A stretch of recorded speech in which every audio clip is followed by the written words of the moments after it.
Começar rápido aqui, já botando o início, né? Inicialmente, eu gostaria até de deixar claro, né, que essa maravilhosa iniciativa da Nortene GEPOL, com o apoio da Bigel e a BLP, realmente deixa a gente bastante contente, né? Porque os produtores de geossintéticos cada vez mais se aproximam para a gente preservar os recursos naturais. E esse é exatamente o caso da aplicação, né, das geomembranas, no caso, que são a vedete, né, do nosso seminário. Bom, de qualquer forma, eu fico contente também de ter a presença da parte da manhã do pessoal da mineração, né, da Regina Moretti, colega nossa, conheço ela desde a TEMAG, do PT, o Sandro Sondroni, realmente com seus imponderáveis, né, realmente bastante interessantes, e inveja do Jorge Zolberg, né, que realmente nos apresenta uma realidade fantástica, né, dos Estados Unidos, podendo aplicar processos e materiais que nunca antes podemos aí imaginar ainda no Brasil, pelo menos na área da aterro-sanitária. A mineração tem avançado. De qualquer maneira, eu só gostaria de dizer também que esse tema, ele para mim é muito pertinente, porque o aterro sanitário, ele é, na verdade, alguma coisa que tem que conter os resíduos e tem que conter a poluição, né?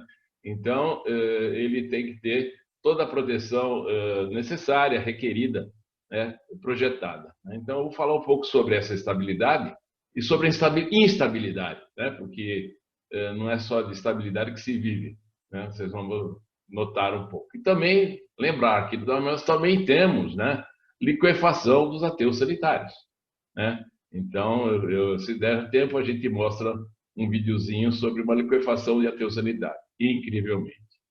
Bom, o que está contido no aterro sanitário? Bom, como eu podia resumir, é uma tabela periódica, né? Então, tem plástico, papel, papelão, embalagem, metais, latas, vidros, garrafas, copos, roupas, eletrodomésticos, matéria orgânica, putrescível, lodos, etc. Principalmente matéria orgânica, que chega às vezes até mais de 50%, né, em peso dos resíduos, né? E as emissões, quais são as emissões? Não, a gente tem a geração de fluidos e gases, né? E esses fluidos e gases acontecem ao longo do tempo, por decomposição biológica, né? E influência das condições climáticas, no caso, por estar ao ar livre, pressão, temperatura e pluviosidade. Bom, esse maciço que é criado, né, gera poluentes e deve ser garantido o seu confinamento geotécnico, isolando assim do meio ambiente até a inertização total dos resíduos e a remineração. Como o Marcelo acabou de citar, né, é um futuro, né, que é landfill mining, né, que a gente espera que um dia chegue lá. Bom, os fatores determinantes para a concepção dos aterros sanitários em camadas, na verdade, é a habilidade econômica e uma segurança estrutural, né? Então, é necessidade de estabelecer critérios, né, de projeto para se projetar ou usar com segurança, né? Então, aí eu gostaria de lembrar um professor meu, né, que talvez muito pouca gente mais nova não conheça, mas é o finado professor Vitor F.B. de Mello, né, que fez inclusive uma ranking letter, que engenharia é um ato de decisão perante incertezas. Então, isso é uma coisa importante para todos os engenheiros geotécnicos, né, que estão muito ligados à parte de geologia, né, essa coisa de meio ambiente. E o lixo não deixa de ser uma coisa maluca, né? Bom, qual é a metodologia de engenharia geotécnica e os resíduos sólidos? Então, existe muita similaridade entre a engenharia geotécnica e os resíduos sólidos, né, que é o lixo. Os resíduos sólidos é o material granular, partículas. Os resíduos sólidos têm fases, sólidos, vazios, fluidos, parecido com os sólidos. Os resíduos sólidos são dispostos no solo, né? Claro, com as proteções, mas perante uma certa geologia, uma certa geotecnia.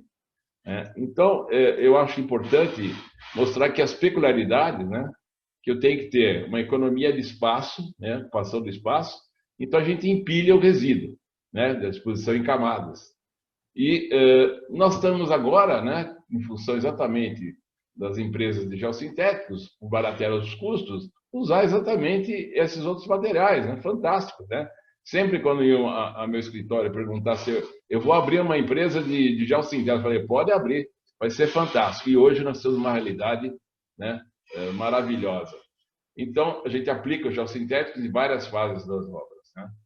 Bom, as misturas, aliás, hoje em dia, uma das coisas que eu mais estudo, né, depois de ter estudado a geotecnia, ter estudado um pouco os resíduos, hoje o que eu mais estudo é geossintéticos, geomembranas, né, exatamente para tentar, né, adequar os critérios de projeto às condições básicas, né, de solicitações que a gente dispõe os resíduos. Então, nós temos uma mistura de novos e antigos materiais, né, com comportamentos que devem ser complementares. A utilização do biogás é uma realidade, né? É uma modernidade e o meio ambiente está a ser cada vez mais exigente. É importante dizer que, infelizmente, essa receita ainda não é básica, não é incentivada, mas ela é acessória, né? Não é o principal benefício de um aterro sanitário. De qualquer maneira, o aterro sanitário deve primar pelo controle da estabilidade geotécnica dos maciços, né, pilhas de lixo, principalmente pelos possíveis danos humanos, econômicos e ambientais. Acho que não precisa falar muita coisa, depois das palestras apresentadas, né, pelo Sandro, né, e pela Regina. Bom, então está sujeito a uma análise de risco, né, que é fundamental, né, para que você, de certa forma, considere instrumentos para fazer a previsibilidade do comportamento estrutural através de instrumentação e monitoramento periódico. Aí já começa a história, né, de discutir um pouco com o Sandro Sandroni, né, realmente como é que é, se você prevê ou não prevê futuras, né, como ele acabou de colocar hoje pela manhã. Bom, a análise de estabilidade de barragens de terra, que foi inclusive lembrado pela Regina, ela é feita de uma maneira geotécnica já bastante antiga, né? E às vezes você tem redes de fluxo, você tem métodos de equilíbrio limite aplicados, que foram os primeiros, né? Depois surgiram os elementos finitos, né? Ela citou até que é interessante que as estruturas das barragens dos Estados Unidos sempre são para montantes, as nossas sempre são para jusante. Enfim, eu acho que não é muita vantagem. Mas, de qualquer maneira, essa é a maneira de abordar, né? E como existe a similaridade entre a geotecnia e os resíduos sólidos, né? Como é que ficam os aterros sanitários e os resíduos sólidos? São barragens de lixo? Né? É o que eu pensava quando comecei nessa área, na década de 80. Na verdade, são diferentes porque eles são autoportantes, porque os resíduos exibem alguma resistência e todos os seus problemas associados. No Brasil, né, a coisa evoluiu a partir da década de 90, quando rompeu o aterro sanitário Bandeirantes, em 1991, que foram feitos os primeiros estudos pelo IPT, em que, na verdade, eu tive a oportunidade, eu e um amigo, colega geólogo, Márcio Cunha, de ir visitar o aterro sanitário rompido, né? Olhar aquela massa rompida e eles saberam o que fazer. Só os bombeiros tinham entrado antes. De qualquer maneira, fizemos vários estudos, publicamos em 91 alguns trabalhos do Regel, na revista Construção de São Paulo, né? E depois os estudos só evoluíram em 2007 e 2008, com um novo acidente, né? E a gente evoluiu um pouco mais, pôde participar desses acidentes. E temos feito hoje em dia, né, estudos de vários casos, de outras culturas, e também estudando teses de universidades muito úteis, né, para aproveitamento do setor. Isso é fantástico, né, realmente muito bom. Então, é bom lembrar que os avanços técnicos acontecem devido a acidentes ou necessidades bélicas em guerras. E isso é o que tem acontecido com os aviões sanitários, né? Eu acho que algumas menções, as nuances disso foram passadas pela manhã, né? Onde houve até alguns óbices em relação a essa postura. Bom, a mecânica do solo e dos resíduos, é importante dizer que o princípio das tensões efetivas é válido para os resíduos, Terzag, 1925, Bishop, 1961, provaram isso. Terzag intuitivamente, Bishop experimentalmente, Os índices físicos que a gente usa na mecânica dos solos também servem para os resíduos. E os critérios de pressão neutra ou poropressões, né, são também utilizadas, ou usando redes de percolação, né, ou usando pontos de pressão neutra bem definidos, uma malha, né, ou então usando o fator de Bishop-Morgenstern, né, que eu, na verdade, modéstia à parte, adotei em 1991, né, mas só fui explicar em 2008 para mim mesmo uma aula que eu dei na BLP, que vou apresentar aqui rapidamente. E a interação com o geossintético, e hoje realmente é aquilo que perguntaram. Qual é a interação, qual é a condição de projeto de uma cobertura, qual é a condição de projeto de um liner em relação ao geossintético? Uso a lisa, uso a texturizada, qual é a proteção que eu uso? Uso um geotêxtil? Uso um GCL? O que eu ponho embaixo? E os furos? Nós vimos aqui a Priscila, né, mostrar que os furos são inexoráveis, estão sempre presentes. Então, como é que funciona isso? Bom, para a modelagem da estabilidade dos resíduos, a gente considera a resistência dos resíduos. Isso é preciso descobrir como, né? Como é que funciona isso? Fibras, não fibras, né? Anisotropias, variações, envoltórias de Moore, ângulo de tração, coesão das fibras, como tem uma linha hoje que se fala de ângulo de tração, ou coesão das fibras. A coesão das fibras é coisa aparente, né? É uma simplificação de engenharia, de engenheiro prático. Mas, de qualquer maneira, estou estudando o ângulo de tração. Ok, acho que é muito válido e estamos absorvendo. Poropressões ou pressões neutras. Bom, seriam redes de fluxo? Valores pontuais? Quais as leis? Modelos geofísicos? Massa específica ou peso específico dos resíduos? Preciso determinar isso para fazer uma estabilidade. Qual é a prospecção, né, das condições geotécnicas externas? Eu tenho, na verdade, solos moles, fofos, densos, etc., né?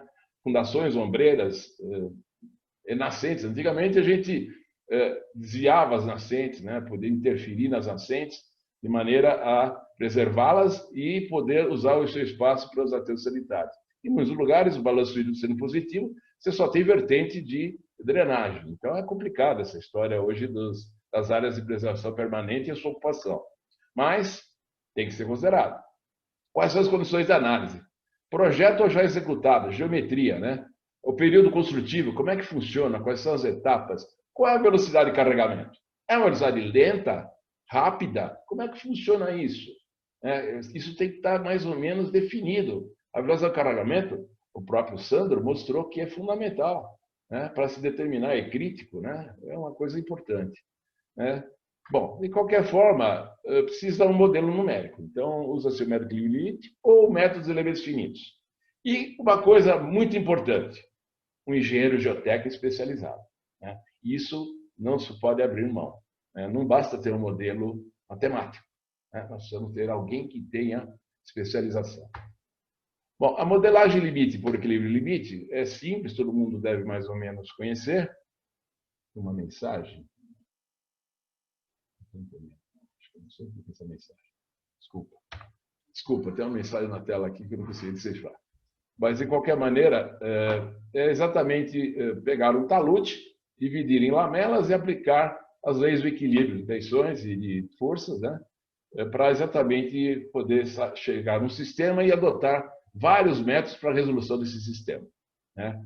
Então, hoje a gente usa muito o Spencer, né, que é um método bastante usual, ou Morgenstern Price. Hoje os programas os softwares de computador possibilitam você usar qualquer tipo de análise.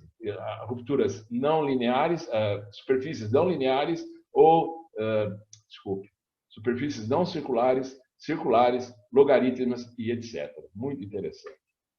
O computador vira um laboratório. Bom, as análises são realizadas, em geral, em 2D, né, 2 dimensões, a favor da segurança. Aqui em 3D, você daria, isso está provado, né, dá fatores de segurança maiores que 2D. Ainda bem. Vários softwares são comercializados dedicados a essa tarefa, e não vamos entrar nesses detalhes. E os métodos numéricos por elementos finitos, que, na verdade, consideram tensões e deformações, são pouco usados no cenário acadêmico, mas, em geral, na prática, dão resultados semelhantes ao do equilíbrio limite. Bom, poro, pressões ou pressão neutra. Né? Eu estou descrevendo então, o que eu preciso para análise de estabilidade. Então, a poro-pressão é importante dizer o seguinte, né, que a pressão de fluido, pressões de líquido e pressões de biogás, né, eu tenho líquidos e gases juntos, né, e importante é isso, né? Eu tenho, o biogás está sendo gerado em todos os pontos do aterro, onde eu tiver matéria orgânica, né? E eu tenho 50% de matéria orgânica distribuída de uma maneira, não vou falar uniformemente, que seria muito forte, né? Mas de uma maneira heterogênea, pelo menos, né? E você tem aí os vazios se comprimindo, já que as partículas são compressíveis, né? Isso é importante, né? Então, é um meio sólido que é compressível, né? E o biogás, né? O biogás segue a lei dos gases perfeitos, né? Clapeyron, etc., né? E o lixiviado segue Bernoulli, né? Que são as leis em campo de percolação. É importante dizer que quando você vai no aterro sanitário e passa o caminhão pesado, você está em cima do aterro e o aterro chacoalha. O que é isso? É um efeito que eu chamo de airbag, é um efeito elástico, como se fosse um amortecedor, né? São bolhas ou bolsões de biogás, né? Que estão lá aprisionados, né? E eles têm influência importante, né? Bom, por quê? Porque o biogás tende a subir, ele é menos denso que o ar. E o lixiviado, ao contrário, ele tende a descer. Então, nós temos exatamente um problema de colisão. Bom, o esquema de bolhas e resíduos sólidos urbanos é mais ou menos essa aqui. Isso aqui foi publicado, né? Foi depois de uma noite tenebrosa de pesadelos, que eu estudava isso, dormia com os problemas e de manhã tentava resolver. E cheguei à conclusão que a bolha de gás, né, dentro do resíduo sólido tem mais ou menos esse comportamento, né? Tem pressões internas de gás, tem pressões de churume, né? Tem permeabilidade diferente ao biogás, permeabilidade diferente aos percolados, né? E eu tenho exatamente em cada ponto do aterro uma bolinha dessa nascendo, né? De biogás e churume, biogás e churume, né? Então o N, que na minha equação do Clapeyron são o número de moles, está sempre aumentando, né?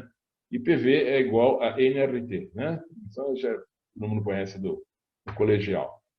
De qualquer maneira, opa, isso não é propaganda. Isso basicamente é mostrar o seguinte, que você tem a dissolução, né, do gás, né, nos líquidos, né?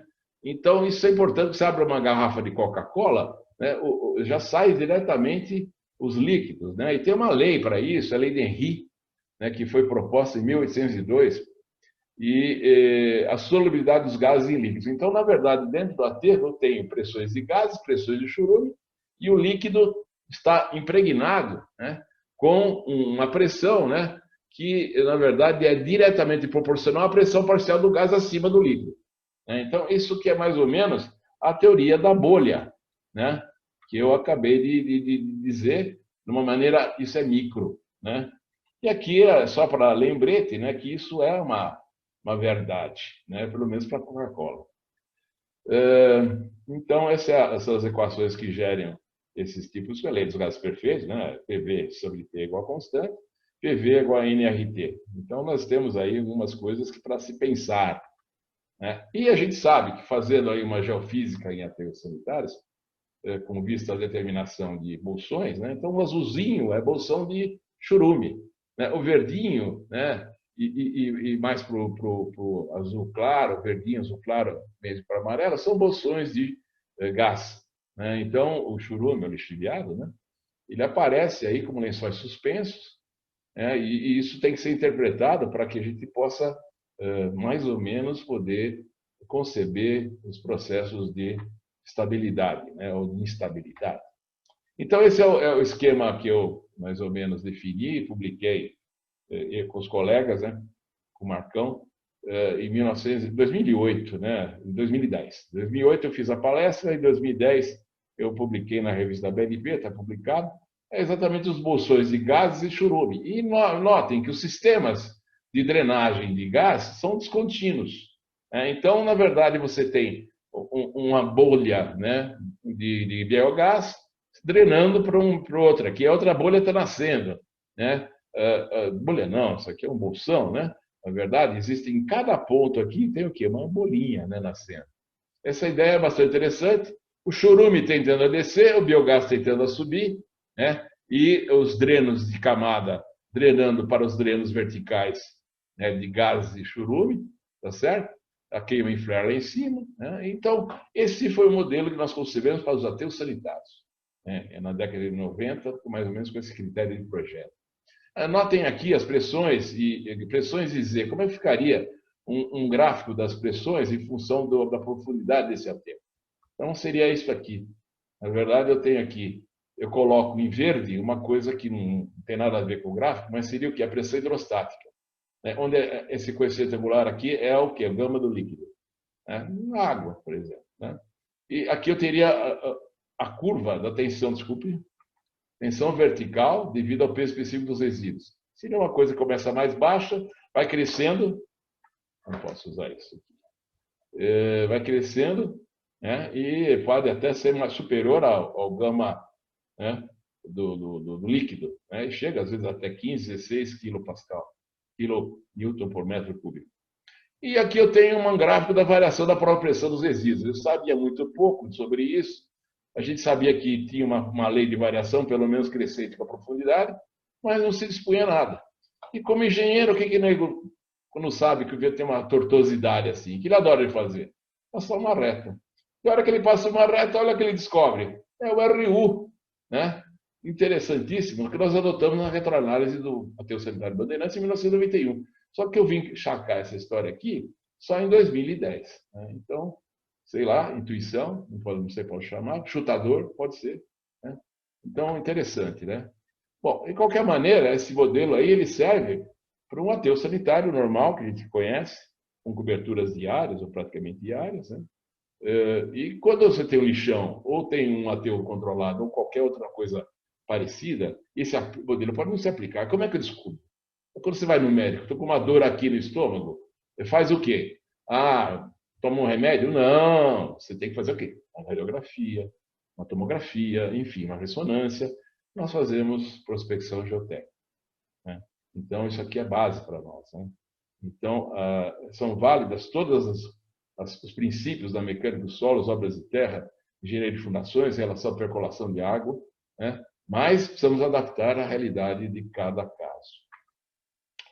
Os modelos de resistência aos elementos líquidos. Estamos chegando lá nos modelos. O que nós temos disso em relação a isso? Bom, um modelo bastante interessante é do Koch, né, de 1995 e 2005, onde ele define a coesão das fibras, e na verdade poderia ser chamada coesão aparente das fibras, né, mais adequadamente, academicamente falando, né, e que é, na verdade, a ruptura progressiva, né, por atrito, né, fibras e, finalmente, só atrito. Né, gerando uma envoltória de resistência desse tipo, onde aqui se consideraria dizer que eu tenho aqui o tal da coesão, o ângulo de coesão, o ângulo das fibras, etc. Estão sendo estudados. Mas é importante dizer que isso é mais ou menos o que funciona. Né? Então, só para ilustrar, isso foi numa ruptura de um aterro que eu participei, né, que eu estive presente, e as trincas mostram aí os plásticos, né, desempenhando de uma maneira digamos, lúdica, né? Até qual é a coesão das fibras, o aparente das fibras, né? Então é um engate, né? A tração aí das fibras que está sendo mobilizada, né? Trincas e coesão das fibras, né? Em rupturas de aterro. Bom, os resíduos, né? Na verdade, a composição dos resíduos, deixa eu conseguir tirar esse negócio daqui. Tá, okay. A composição dos resíduos. Volta. Vamos pegar aqui, desculpe. É um problema de zoom. Ué, e agora? A composição dos resíduos do Buda é interessante. Ele fala, bom, eu fazia uns trabalhos interessantes e até virava o Mahler para mim, o Mahler lá da Universidade do Rio de Janeiro, né, na COP. Fala, pô, mas você precisa apresentar a composição dos resíduos. Fala, não, tudo bem, tudo é resíduo sólido urbano, você tal. Mas não pode, você tal. Bom, como é que funciona? Funciona que a proporção, realmente, ela varia, né? Depende do país. Né? E, de uma certa forma, né, é tudo uma composição desses materiais, né, que nós temos aqui, matéria orgânica, papel, papelão, vidro, metal, plástico, os outros, né? E o que define a resistência é um comportamento médio dessa mistura, né? E é por aí que a gente tem trabalhado, né? E mais ou menos dentro da concepção dos resíduos do Brasil, né? Aí fala, não, mas se acabar com o saquinho plástico, o que vai acontecer com as coesão da coesão das fibras? Olha, sei lá, mas o geotécnico tem a obrigação de descobrir, né? Bom, de qualquer maneira, nesse gráfico mostra aí a variação do ângulo de atrito, né, de uma envoltória de Moore-Combs, né, em função da quantidade de matéria orgânica putrescível, food waste content, né? Então ele varia aqui desde 30, 40 até 10, menos de 10, em função da quantidade de resíduos, né, de resíduos putrescíveis, né? Então, se a gente pegar aqui o Brasil, 50%, nós temos um ângulo de atrito mais ou menos variando em torno de 25, 27 graus, né? Aqui é a mesma coisa, só que são dois tipos de ensaios, né? Aqui foi feito esse ensaio de laboratório, modelagem, né? Esse aqui é com pequenas dimensões, esse é com grandes dimensões, né? São detalhes aí, né? Mas enfim. Isso está dentro de uma revista Waste Management da IWWG. Bom, aí é incrível, né? Bacana isso aqui. Você tem a granulometria dos resíduos, né? Então, essa granulometria dos resíduos mostra que esses resíduos eles têm esse comportamento importante, né? Então, aqui tem até as curvas do Gesberg, né? Esse aqui é o aterro sanitário Bandeirantes, né? É muito interessante, está aqui dentro do espaço do Gesberg, de resíduos sólidos urbanos, né? E interessante que também se determina que, tanto no Brasil, né, como até em Pequim, né, que os resíduos afinam com o tempo, né, increasing landfill age. Ou seja, conforme aumenta o tempo de decomposição dos resíduos, eles afinam, né? Isso aconteceu aqui no Bandeirantes, no aterro central de Salvador, né, e são coisas interessantes. Se eu fosse o geotécnico ortodoxo, né, eu diria que os resíduos são um pedregulho arenoso com poucas pedras e fios, né? Male, mais palavras, né? Enfim, é coisa de geotécnica. Comportamento de gestão de informação. Aí que pega, né? Porque aí o Sandro falou, pô, como é que pode liquefazer sem ter um comportamento friável, sem redução de índice de vazios? O resíduo é assim, a gente. Ele não tem um comportamento friável. Pelo menos ainda não determinei isso. A gente tem visto as teses, todo o comportamento é desse tipo, plástico, né? E as deformações têm esse tipo de formato, né? Então, são coisas para deixar aí registrado. Bom, a retroanálise da ruptura do aterro sanitário Bandeirantes, em 1991, foi publicada no Região em 1991 e na revista Evolução em 1991. Por que eu faço questão disso? Porque teve gente que tentou, né, me passar a perna. Então, agora eu boto isso aqui para o cara lembrar. Olha, cara, presta atenção. Você tem coisa anterior a isso? Ou no mesmo ano? Não tem. O ângulo de atrito efetivo adotado, né, na época, deu 22 graus. A coesão das fibras, ou aparente das fibras, é 13,5 kPa, né? E a massa específica média adotada foi 10. O RU na ruptura deu 0,6. Bom, isso está publicado. Como é que fica isso dentro dos parâmetros por Singh Murphy, 1990? Onde é que fica esse ponto? Aí eu tenho coesão, né? E aqui eu tenho ângulo de atrito. Está aqui, né? Está dentro de uma faixa, né, de resistência baixa, dentre outros ensaios. Aí eu pego aqui também os ecos, né? Os ecos apresentam uma série de estudos de vários autores e propõem uma envoltória de resistência que está aqui, né? E aqui nós temos, na verdade, o Bandeirantes 91 seria esta envoltória aqui que nós adotamos. Ligeiramente abaixo, né? Tanto para tensões baixas como tensões mais altas, né? Todos os valores dos ecos. O que quero provar com isso? Não, que eu sou bom? Não, não sou não. Foi tudo intuitivo, na verdade, e muita gente usa esses parâmetros, né, como sendo parâmetros iniciais, quando eu não conheço nada do resíduo. Então, são parâmetros baixos que devem ser adotados quando eu não conheço nada, né, a favor da segurança. Geossintéticos.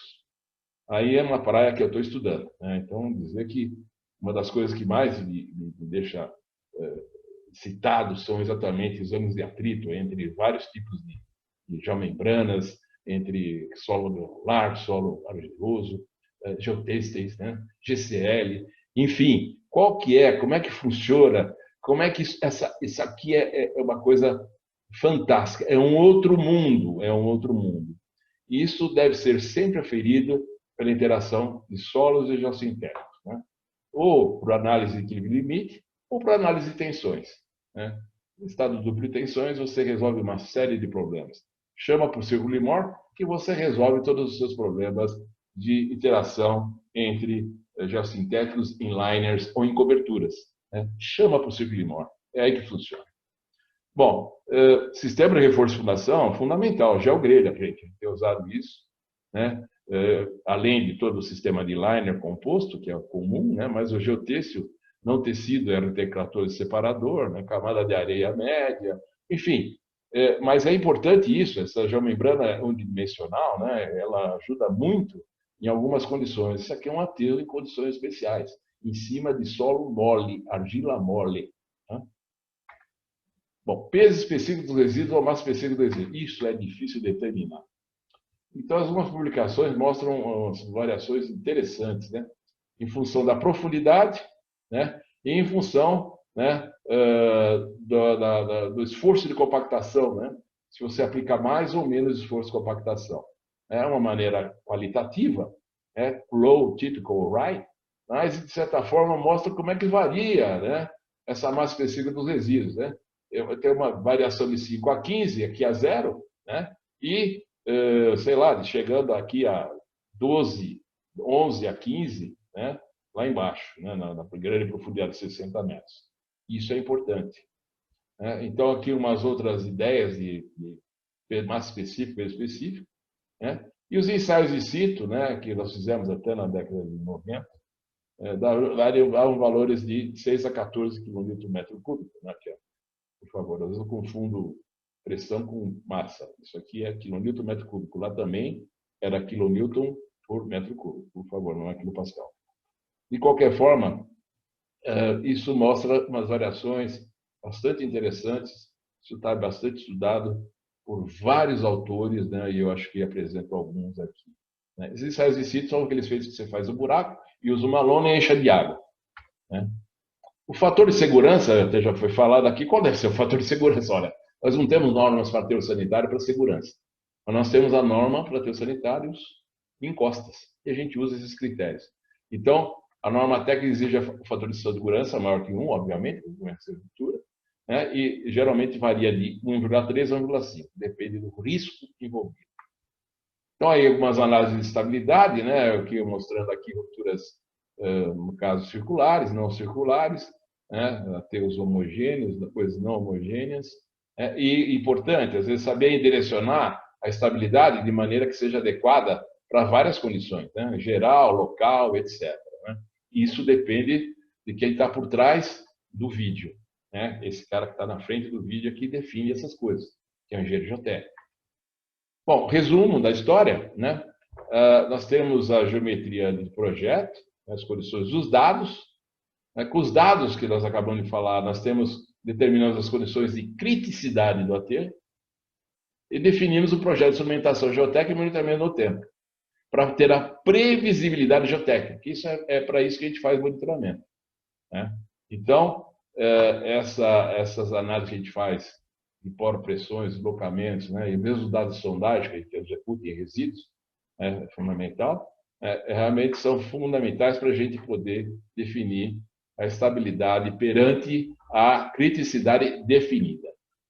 Bom, eu vou falar rapidamente, monitoramento geotécnico das solidariedades de aterros sanitários. Qual é o monitoramento? Qual é o conceito? Baseado na instrumentação geotécnica de obras de terra, principalmente de barragens de terra e taludes. Monitoramento geotécnico, tensões, deslocamentos horizontais e verticais, superficiais, internos ao aterro, só a nível de universidades, vazões de drenos desviados, pluviometria local e evapotranspiração. Por que, na verdade, as coisas mais complexas não são feitas de uma maneira comum? Questão de preço, dinheiro, né? Tempo, capacidade técnica, dedicação. Então, só a universidade tem tempo para isso, realmente. Complementações, inclinômetros, medidores de recalque e profundidade, geofísica, sensoramento com vantes, né, ortofoto, infravermelho, radar, laser, hoje bastante, nós temos até feito algumas experiências nisso. Ensaios de cobertura, permeabilidade ao gás, Composição do biogás, aproveitamento energético. É importante dizer nesses áreas de cobertura que você entender um pouco que às vezes a cobertura você vai pegar um micro, mas e a grande rachadura que tem no aterro? É aquelas rachaduras assim, ó, são de biogás. É por ele que sai biogás, ele não sai pelo microporo. Então precisa tomar um pouco de cuidado, né, na interpretação dessas coisas. Mas de qualquer forma, quais são os exemplos de instrumentos utilizados? Piezômetros, por exemplo, tipo standpipe, né, marcos superficiais, tipo placas ou pirulitos, né, que estão aí embaixo, né, que vocês estão vendo aqui, o pirulito. Esse aqui é a placa que a gente usa, que é mais comum. Né, esse é o piezômetro que nós usamos. Né, e temos um programa, chama Programa de Operacionalidade de Piezômetros, POP. Para quê? Para exatamente que a gente tenha ali instalado do aterro um equipamento que tenha leituras que sejam reprodutíveis, tenha acurácia e precisão. Saber que o instrumento está vivo, se está morto, o que ele está medindo. Já que o piezômetro, por exemplo, ele está imerso num meio heterogêneo e anisotrópico. E às vezes quando você instala esse bicho, esse piezômetro, você não sabe exatamente onde você está, então tem que fazer testes para isso. Então o POP é o que a gente costuma fazer para ter segurança na nossa instrumentação, para qualquer tipo de piezômetro, no caso de tubo aberto. Então aí nós temos uma instalação de piezômetro, tem mais uma figura que não saiu, que era uma medida de pressão neutra, mas não importa. Modelos e previsão de recálculos, alguém até perguntou sobre isso, né? Existe uma série de modelos, né? E a gente tem os hiperbólicos aí utilizados, procurando várias teses, o cara comparando medida com o modelo, várias coisas complexas, coisas simples, né? E a gente fez umas correlações estatísticas com deslocamentos horizontais, né? E a altura do aterro, a inclinação do aterro, isso está publicado nessa revista 87, 2014, da ABRT. É importante dizer que, infelizmente, às vezes, o comportamento do marco superficial, de previsão, não é bem exatamente aquilo que a gente esperava. Porque, às vezes, é muito pequeno e você não pega pela instrumentação. Ou então, na verdade, você tem o aterro arfando, né? O aterro ele respira. Né? Então, ele tem alguns movimentos que não são exatamente aqueles de ruptura, né? Descer pelo talude. Tá? Quando ele está com o problema de descer pelo talude, é complicado. Né? Então, aí a preocupação é maior. Esse é o momento em que você tem deformações maiores. Né? E é que você tem que recorrer aos problemas de intervenção. Bom, por que os aterros rompem? Bom, equívocos de projeto são comuns. A ausência de sistemas eficazes de drenagem, líquidos, gases e de monitoramento da estabilidade geotécnica. Operação com deficiências de compactação dos resíduos e coberturas adequadas. Resíduos com características geotécnicas deletérias à estabilidade do aterro. Exploração de biogás sem consideração dos critérios geotécnicos.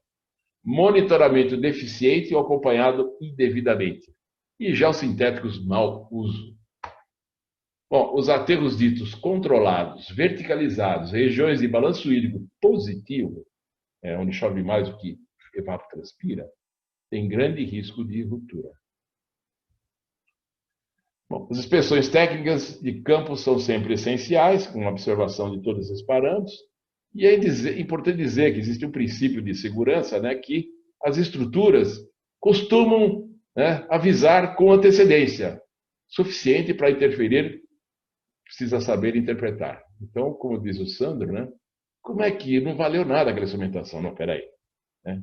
Eu não sei, eu tenho dúvidas, né? Eu tenho dúvidas, até que pela própria Regina falou. Então, eu acho que tem que saber interpretar. Depois, eu acho que tem que ter esse princípio, né, do FUSCO, de segurança das estruturas, que é que as estruturas avisam antes de romper. Bom, classificação das rupturas ou escorregamentos. Bom, nós publicamos essa classificação em função das avalanches, né, de lixo. Até alguém falou da avalanche de detritos. É diferente da avalanche de lixo. A avalanche de lixo ela acontece, né, sem o fluxo de água sobre, que é o caso do fluxo de detritos, né, que você está vendo uma drenagem. Aqui não, ela pega simplesmente por condições de ruptura e quando ela é úmida, né, ela faz boliche, né, vai para baixo. Quando L sobre H, o L aqui é a distância, né, a L é a distância e H é a altura da saída do lixo. As secas, quando L sobre H é menor ou igual a 2, para avaliar os riscos envolvidos. Então, eu acho que terminada essa parte, vamos para as figurinhas. Né? Então, tem um tempo das figurinhas. Então, tem uns 15 ateus sanitários que romperam aí, que eu convivi na vida, ou bem pelo mal, né? Onde, na verdade, nós exumamos cadáveres ou então ficamos longe por causa do mau cheiro. Então, desculpem, mas, enfim, isso acontece. Né? Os que me antecederam podem dizer, infelizmente, existe, às vezes, problema. Né? Então, vamos ver alguns desses aí que estão listados. Né? Então, aqui está onde eu comecei a história, junho de 91, antes da ruptura, o aterro do lado do quilômetro 26 da rodovia dos Bandeirantes, que leva a Campinas, para a esquerda Campinas, para a direita São Paulo, né? E o aterro rompeu dessa forma, não tem, foi uma ruptura muito grande, mas isso aí está publicado, né? Mas é a partir daí que nós começamos a trabalhar muito forte nessa análise de estabilidade. Se vocês notarem aqui, essa parte de trás, isso aqui era o S1, isso aqui é o S2. Abaixo do S2, nós tivemos que fazer vários estudos, porque aqui nós tínhamos uma favela muito grande que podia ser feito exatamente um problema de castelo de cartas e ia ser bastante grave. Então, houve uma preocupação muito grande com esse lado daqui. Bom, de qualquer forma, outro aterro que rompeu, 95, então aqui tem antes, né, e depois. Então, você vai anotando, vai vendo, vai estudando. Né?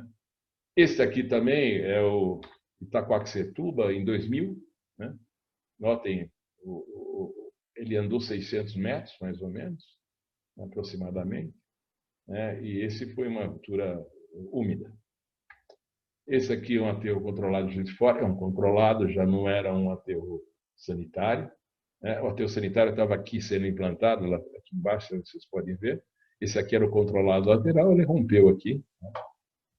E aterro no Guarujá, isso aqui começa interessante para as geomembranas, né? Condicionante de geomembrana. Né? Tinha uma solo mole fundação e o aterro deslizou sobre a geomembrana. Né? Então, é como se fosse um plano inclinado. Isso é importante ser considerado, mas teve também o condicionante geotécnico de fundação. Esse aqui é o aterro sanitário de Itapecerica, né?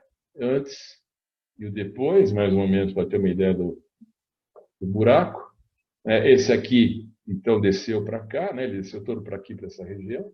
E notem aqui esses pretinhos. Sabe o que é isso? É uma geomembrana que cobria lixo antigo. Né? Então, foi colocado geomembrana de PAD em cima de lixo antigo. Eu até sei quem fez isso.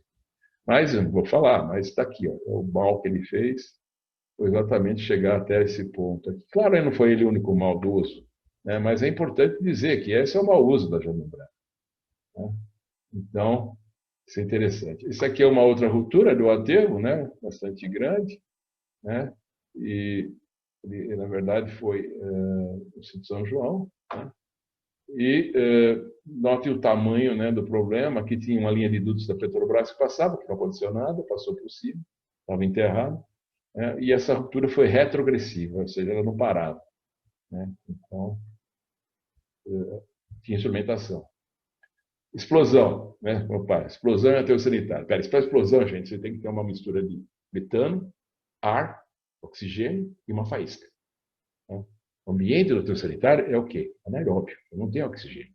Então, na verdade, é um movimento que faz o processo no processo é que dá a explosão. Né? Não é a explosão que causa essa ruptura. Quem causa essa ruptura, essa aqui, né? Não tenha dúvidas, isso aqui é churume, né? Lixiviado, e gases, né? Mal drenado. Bom, aí está as lagoas cheias de lixo. Né? Depois, se der tempo, eu mostro um filmezinho. E aqui outro aterro, né? Uma ruptura seca agora, tá certo? E notem novamente, aqui está vendo os pretinhos, novamente a concepção, né, de uma geomembrana sobre lixo velho, né, virando um plano inclinado, né, que realmente deslocou como sendo uma ruptura seca. Né. Bom, o condicionante é a geomembrana. Note a geomembrana aqui, né, como ela está com, como chamaria o geólogo, slicking sites. Acho que era isso. Uma outra ruptura interessante também é um assentamento, né, uma falha da ruptura, né, do aterro, uma ruptura pela fundação, né, como se fosse uma ruptura não circular, rompendo pela geomembrana. Né. Isso aí, interessante. Esta é uma outra ruptura importante, que é de Guarulhos, né? Então, se nota aqui nitidamente, né, uma ruptura seca que ocorreu agora em 2019, né? Algumas rupturas em outros países, né? Não vou deixar de falar dos outros também, rapidamente. Dona Juana. Dona Juana, 97, está aqui muito antiga, etc. Por que eu estou falando? Porque ela rompeu agora novamente em 2020. Né? Não aprende, né? Na verdade, é mais ou menos isso. Temos Ateu de Paiatas, que todo mundo cita, que matou muita gente, né? Porque tinha o quê? Exatamente gente morando embaixo, né? E até no próprio maciço. Isso aqui era um lixão, né? Provavelmente, catação. E isso aí está publicado. Esse aqui é o ateu sanitário de Navarro, na Colômbia, tá certo? Então, veja como estrangulou o recurso hídrico, né? Uma ruptura seca também. Esse é o Leiwit, Leiugai, sei lá, não consigo falar, é na Indonésia. Qual é o interessante dela? Aqui foi um modelo feito pelos alemães, junto com o Mahler, que diz que essa região aqui tinha fibras de plástico, né, e que queimaram, houve um incêndio aqui, e que essa coesão das fibras, né, vamos dizer assim, a parede das fibras, ao queimar, instabilizou o aterro que estava em cima de solo mole. Não era aterro sanitário, mas é um aterro de resíduos. Né? Estados Unidos, gente, em 2013, em Kentucky, né, romperam 800 mil toneladas de Municipal Solid Waste, né, conforme vocês estão vendo nessa figura. Né? Aqui não dá para ver muito bem, mas aqui dá para ver o deslocamento, parece uma ruptura seca também, parece. Isso aqui é dos chineses, né? Shenzhen, 2015. Né? Então, eles estudaram, isso aqui está publicado muito bem, olha as trincas aqui, o que fez com as casas, mataram 77 pessoas com esse escorregamento. Era um aterro sui generis, de aterro de solo e material de construção civil, não sei mais o que. Está publicado, é muito interessante para quem é do ramo. Né? Aqui você tem a área, né, que foi atingida, aqui a área do aterro que escorregou, né? E isso foi catastrófico. Né? Então, até os chineses também têm a sua participação. Shenzhen. O que aconteceu aqui? Aí, vamos ver o que aconteceu. Aqui. Desculpe. Aqui, então, Addis Abeba, né, 2017. Também uma ruptura, provavelmente era um lixão, um aterro mal controlado, matou muita gente. Complicado, veja aí a preocupação do resgate. Addis Abeba, Etiópia. Esse aqui, Sri Lanka, né? Isso também tem um estudo publicado, é interessante, né? Que eu analisei o estudo. Não tem nenhuma menção a biogás. Né? A menção é só para condição dessa linha de lençol freático, né? Era meio lixão, né? Mas, de certa forma, essa área toda aqui, essa massa toda atingiu, né, toda essa região aqui. Né, essas casas foram destruídas, que está a área que rompeu, algumas foram afetadas, né, e essas aqui parcialmente também. Né. Tá publicado isso aqui também, interessante. Esse aqui nós tivemos participação, né, tivemos lá, o Marcelo foi para lá, para Alpacoma, foi um aterro de sanitário de La Paz, que rompeu por deficiência de drenagem. Realmente foi o problema e está em recuperação ambiental hoje. É uma bela ruptura, né? Quase acho que 1 milhão de metros cúbicos. A uma altitude de 3.500 metros. Dona Juana novamente rompeu uma pequena ruptura, mas que, de certa forma, mostra aqui a recorrência do fenômeno de estabilidade de aterro sanitário. Né? Então, eu acho que isso aqui é fundamental. De qualquer maneira, as conclusões. No país dos lixões tem muito ainda para resolver, com soluções economicamente viáveis. Precisamos ter sustentabilidade financeira, segurança jurídica, vontade política e competência técnica, pois a proliferação de escolas não é sinônimo de educação de qualidade. A boa técnica deve ser privilegiada e remunerada para benefício da segurança ambiental. E, essa aqui é para o Sandro, o imponderável deve ter o seu devido lugar na história e não ser uma desculpa para o descaso. isso aqui é meio forte, mas enfim, Sandro, me desculpe, mas a gente é mais ou menos na mesma época. Eu tenho um filmezinho para mostrar que os ateus liquefazem, né? Então, só para vocês terem uma noção, isso é um ateu sanitário rompendo, tá certo? E esse fluxo de resíduos, né? Nota, é fluxo de lixo municipal urbano, MSU, né? RSU, resíduos sólidos urbanos. Então, eu acho que mostra que nós temos muito ainda que estudar, mas eu sempre achei que essa liquefação está associada exatamente ao quê? A compressão dos vazios, muito churume e pressão neutra negativa. Pico de tensão, apesar do material, né, exibir comportamento plástico em ensaios. Deu um pico de resistência e liquefez. Perdeu resistência e escorreu dessa maneira, né? Quem filmou isso aqui, o pessoal do biogás, vocês notam que pela maneira de falar, né? Viu, mano? Não sei o que lá. Isso aqui mostra que, basicamente, é o pessoal lá da Zona Leste, né? Provavelmente um corintiano, amigo nosso. Tá bom? De qualquer maneira, agradeço a Nortene, a Engepol, que foram as primeiras que eu conheci na época da engenheira que dava assessoria para a gente nas geomembranas, né? Que é a Vidal, né? E apoio da Bigel, né? Que é os instaladores de geomembrana, isso não é mole não é fácil, nós estamos estudando muito isso, e a BLP, que faz seus 50 anos, e eu tenho o prazer de estar representando aqui, junto com o Marcelo, né? Para enaltecer a necessidade da gente desenvolver quanto mais por a parte técnica de interação de materiais nessa área tão complexa que são os ateus sanitários. Muito obrigado, gente, por ter escutado, os amigos que estão aí. Tem 280 para 279, são todos os meus amigos aí que eu mandei um e-mailzinho, tá? Boa tarde. Ai, excelente, excelente, Marcelo. E que bonito trabalho que a ABLP vem fazendo também em termos de disseminação de conhecimento, com os cursos que sempre proporciona também. Muito, muito bonito o trabalho da ABLP.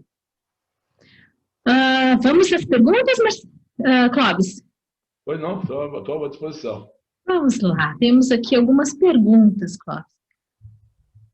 Lucas Mário, ele pergunta assim, uma vez que a instrumentação aponta uma possível instabilidade, quais seriam as principais medidas mais eficientes, preventivas, para mudar esse hipotético cenário? Bom, primeira coisa importante é conhecer o aterro. Conhecer o aterro é exatamente ter condições de contorno, né, e internas do aterro mapeadas. Se eu tiver isso, é um grande passo, né, porque aí é problema de engenharia geotécnica.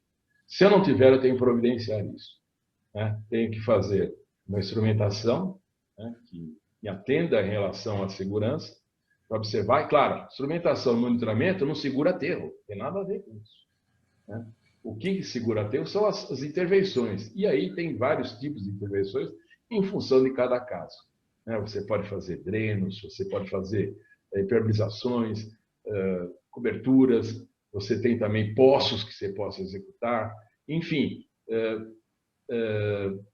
por exemplo, terraplanagens de apoio, né? Eventualmente, dependendo do espaço. Enfim, você tem que procurar entender, conhecer o aterro. Sem conhecimento do aterro, não existe regra. Cada caso é um caso. Tem uma pergunta também da Vanessa Nascimento. Ela pede para falar um pouquinho mais, explicar o que é uma ruptura seca. Bom, a ruptura seca, Vanessa, ela é o seguinte, a gente conceitua é aquela em que você tem pouco chorume, né? Ou seja, você tem uma condição de RU geralmente abaixo de 0,3 e o aterro rompe. Por causa do quê? Por causa de problemas geotécnicos e de pressões de biogás.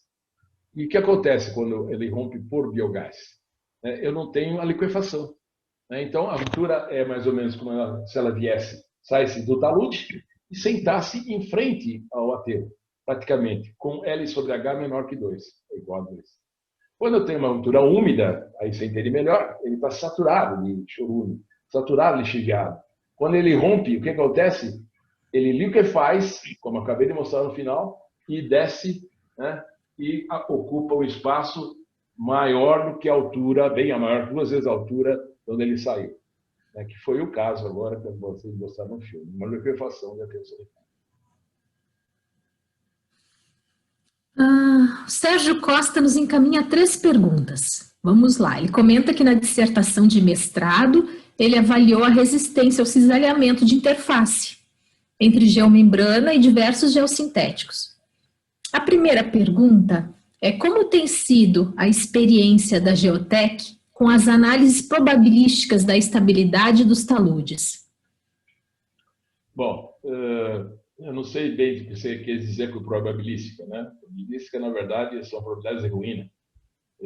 Na verdade, eu sei exatamente o que é isso, mas o que a gente faz são análises determinísticas.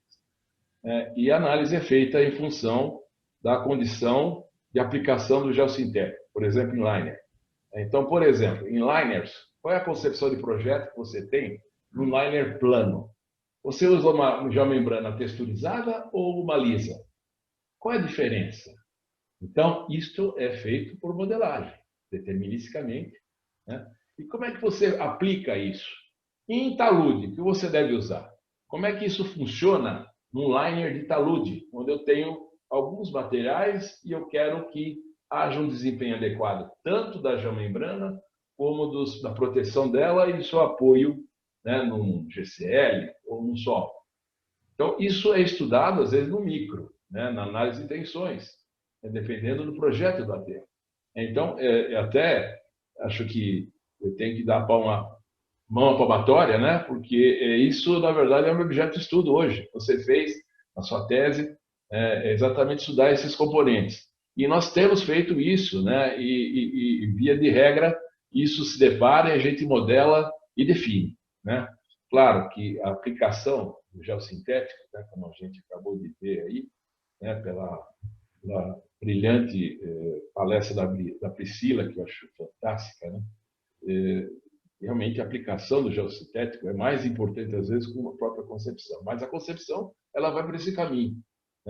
Eu acho que o probabilístico está em cima exatamente dos furos da geomembrana, que, na verdade, inclusive o modelo que a gente usa para balanço hídrico, ele considera que você tenha furos da geomembrana, para que você não tenha contaminação nuclear. E isso tem que ser estancado. Então, aqueles ensaios que ela mostrou geoelétricos são fundamentais para que você tenha uma análise determinística, da condição da geomembrana aplicada. Não sei se eu respondi a sua pergunta.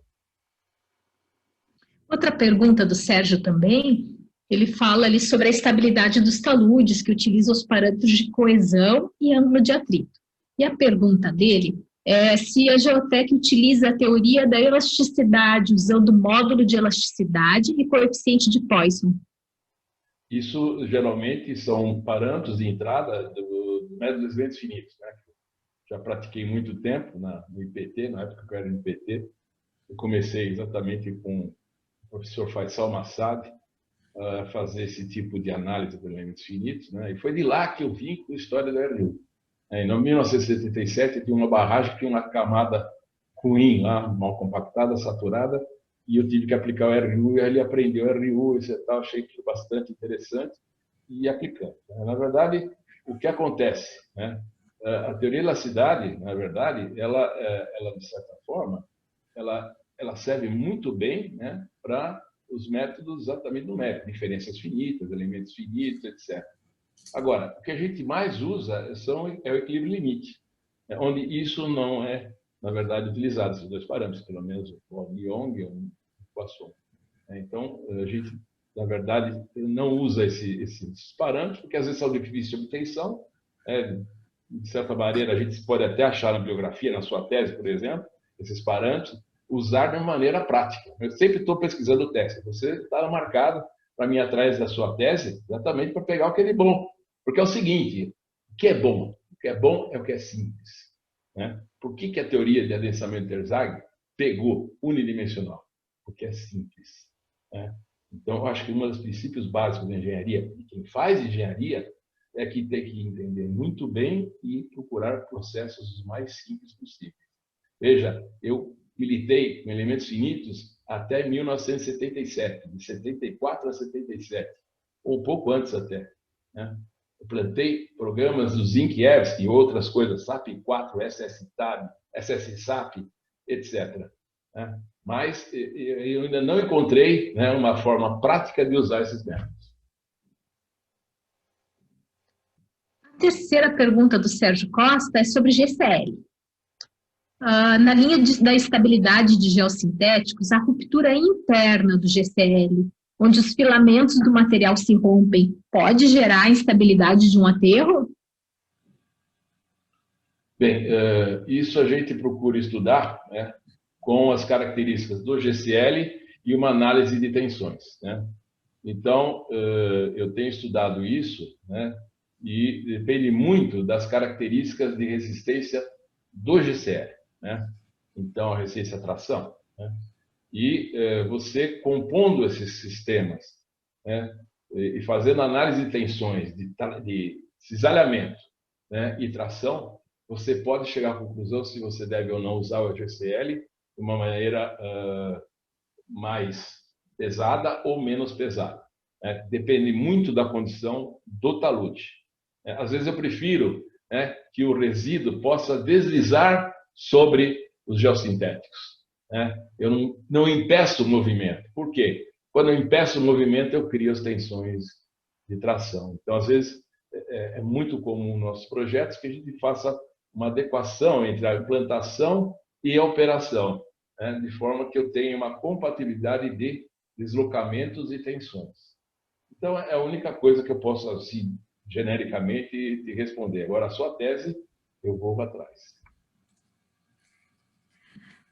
A gente tem aqui também uma manifestação do Alexandre Guilherme Serafini. Ele começa saudando o mestre, professor Clóvis. E coloca duas questões. A primeira delas é assim: como andam os estudos em relação à variação dos parâmetros de resistência dos resíduos em função da idade dos resíduos? Olha, Serafini, ele foi meu geólogo preferido, pelo menos quando estava na Geotec. Ele era o único, mas enfim. Serafini, realmente, eu tenho visto essas coisas nas teses, nos trabalhos publicados, tenho pesquisado, né, e existe uma variabilidade desses parâmetros. Até tem um artigo que a gente publicou na revista da BLP também sobre resistência e isolamento dos resíduos. Né? E eu, na verdade, eu fiz o quê? Eu fiz uma leitura, uma coletânea de vários artigos do IWG, da Waste Management, e publicamos, né? Tá certo? Para exatamente procurar entender quais eram os parâmetros quais as condições de influência nos parâmetros de resistência dos resíduos. De uma maneira bastante, digamos, analítica, né? Prática. E existem uma série de estudos, cada vez se estuda mais, né? Eu tenho visto algumas coisas bastante interessantes. Quando eu pego uma tese, eu me acabo na tese. Estou com uma tese aqui da Carla, que eu vou detonar, fantástica, muito boa. Por quê? Me ajuda a tirar coisas práticas, né? E a mim e a minha equipe, né? Então, até às vezes, quando vem um projeto diferente para a equipe, fala, olha, o cliente quer que faz assim. Eles ficam vexados. Não, tudo bem, vamos ter que atender ele, porque lá ele tem uma característica diferente, tal, uma conjunção que tem que ser feito assim, vamos projetar dessa forma. Mas a equipe ela está hoje integrada, a equipe da Geotec integrada com essas análises de tensões. Então, tenho lá um outro geólogo, que é o preferido, também único, engenheiros ambientais, engenheiros civis, e estamos trabalhando exatamente procurando sempre se esmerar. Estou sempre aprendendo. E o que eu pensei no ano passado, pode ser que não sirva para o ano de hoje, né, para o dia de hoje. Como dizia meu professor Vitor Mello. Olha, antigamente eu pensava assim, agora eu não penso mais assim, eu penso diferente. Por quê? Eu estudei. Né? Ele era muito simplista e muito genial.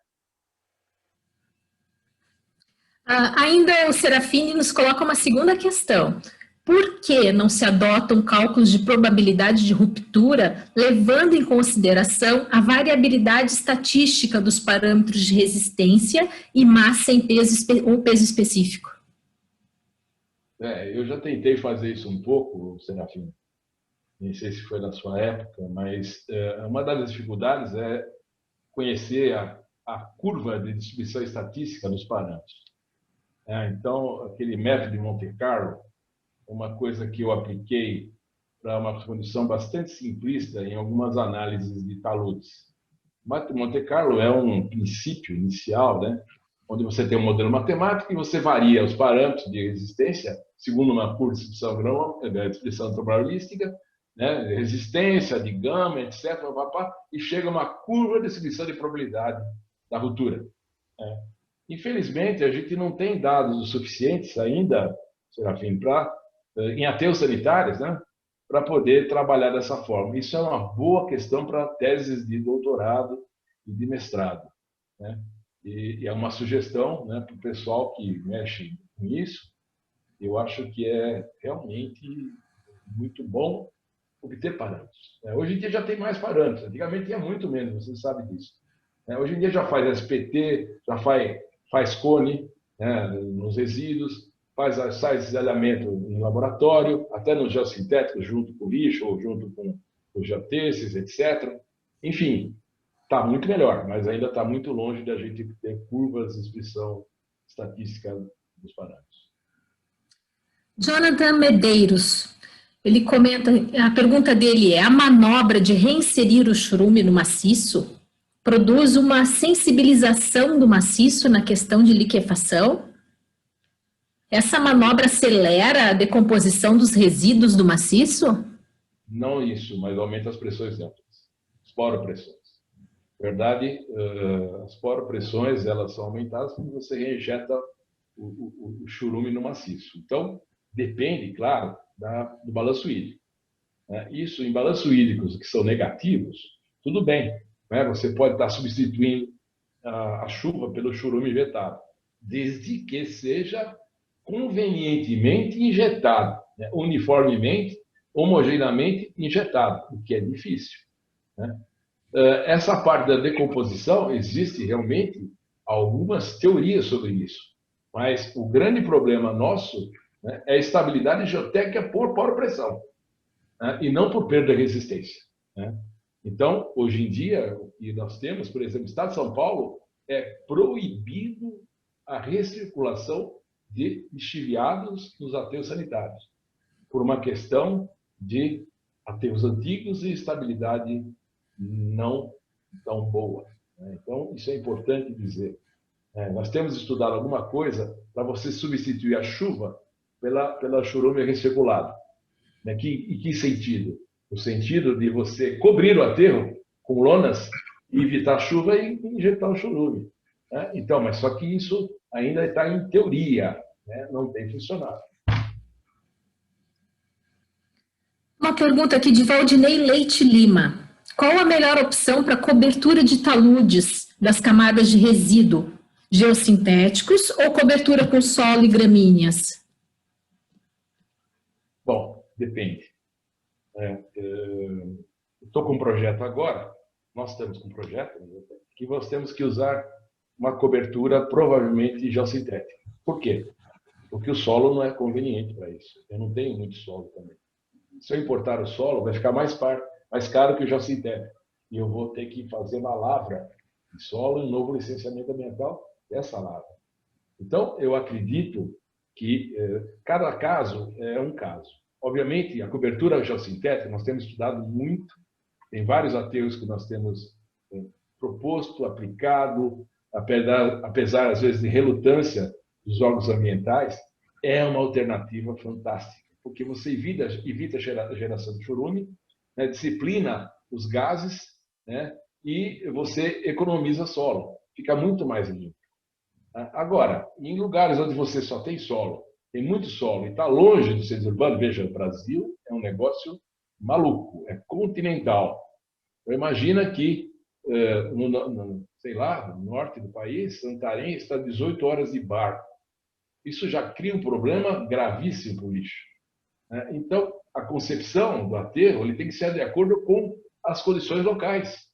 Eu não posso inventar. Então, eu lembro aí um outro professor meu, famoso, também falecido, o professor Milton Vargas, o curso que ele dava de barragens e terra. Ele falava, olha, barragem é de terra, mas se não tiver terra, tem que ser de outra coisa, tem que ser o que tem no local. Então, aí ele justificava Itaúba, Foz da Areia, várias barragens aí que foram construídas, né? E falou, não adianta eu querer pegar um lugar que não tem solo e fazer uma barragem de solo, né? Então, é a mesma coisa a cobertura, né? E muitas vezes o que você tem é que você precisa caprichar muito na cobertura em solo, com gramíneas, até por um problema paisagístico, visual, entendeu? Então, isso às vezes é uma imposição, né, ambiental. Então, varia. Do nosso link em espanhol vem algumas perguntas. Julio Vélez, ele pergunta, qual a proporção de troca de parâmetros geotécnicos dos resíduos, peso unitário, Φ, C, em determinado tempo, depois de descartados, quanto isso muda? Isso pode determinar a estabilidade a longo prazo? Bom, vamos raciocinar. Nesse artigo que eu citei da GeoGeografia da BNP, eu faço esse raciocínio. Mas, por exemplo, vamos imaginar um aterro que vai começando a ficar velho. Matéria orgânica vai começando a sumir. Se ela começa a sumir, o que começa a preponderar? O que não é putrescível. Ora, o que não é putrescível dentro do aterro é mais resistente. Então, ao contrário, né? Ao longo do tempo, se eu perder matéria orgânica, né, eu vou melhorar a resistência do resíduo, porque eu perdi matéria orgânica. Se eu tiver muita matéria orgânica, eu acabei de mostrar a matéria putrescível, como cai o Φ, né, e como é que cai a coesão. A coesão não mostrei, é só o Φ. Então, está claro isso, né? Se realmente isso acontecer, por biogás, por lixiviado, diminuir a quantidade de matéria orgânica, eu devo ter o resíduo com mais fibras, né? Aí segura essa. Né? E o que acontece? O resíduo deve até melhorar, né? Ao contrário. Então, por outro lado, se eu tiver pouco matéria orgânica no aterro, né, e começar a variar, né, a proporção de resíduos que vão para lá, isso pode alterar as condições de resistência, pode ter uma fraqueza. Por exemplo, uma ruptura que eu mostrei aí, ela teve condicionante num lodo de esgoto, desculpe, um lodo de limpeza de piscinões que foi colocado no aterro. É um material deletério à estabilidade. Aí não precisa nem tempo. Aí ele já começou a ter problemas de instabilidade. Esse lodo, ao longo do tempo, o que ele poderia causar, né, ao se decompor? Ele vai recalcar? Como é que funciona o sistema de rearranjo, né, e de aumento ou perda de resistência? Imediatamente é perda de resistência. Então, essas coisas têm que ser equacionadas, como eu disse, conhecimento do aterro. Existem estudos interessantes sobre isso, né, como o afinamento do resíduo com o tempo. Né? Então, você dá aquelas curvas de granulometria, como é que o resíduo afina no tempo? Conforme mais velho, mais fino. Ora, mais fino, o que significa? Mais fino é menos resistência. Né? Ou seja, teoricamente, é o contrário. Então, conforme passa o tempo, o resíduo afina e, portanto, fica menos resistente. Porque o resíduo mais fino é menos resistente. Então, muito cuidado com isso, né? Ainda eu acho que são questões para serem respondidas um pouco mais metodologicamente e conceitualmente bem colocadas.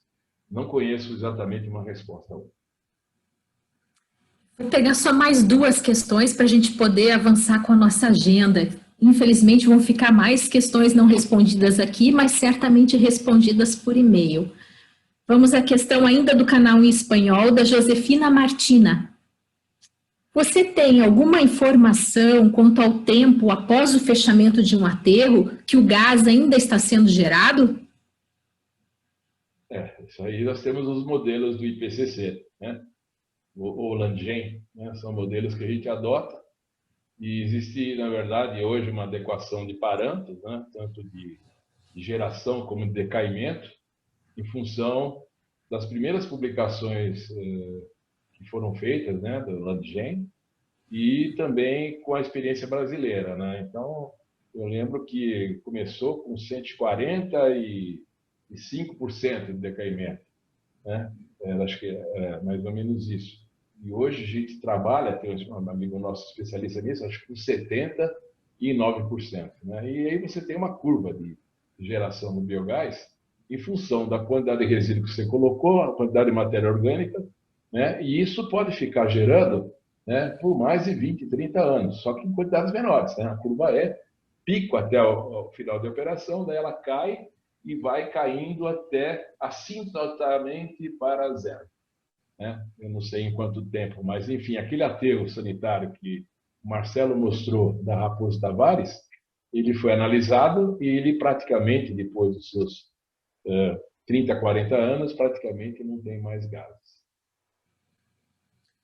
E para finalizar essa sessão de perguntas, a Vladimir Paz, do Chile.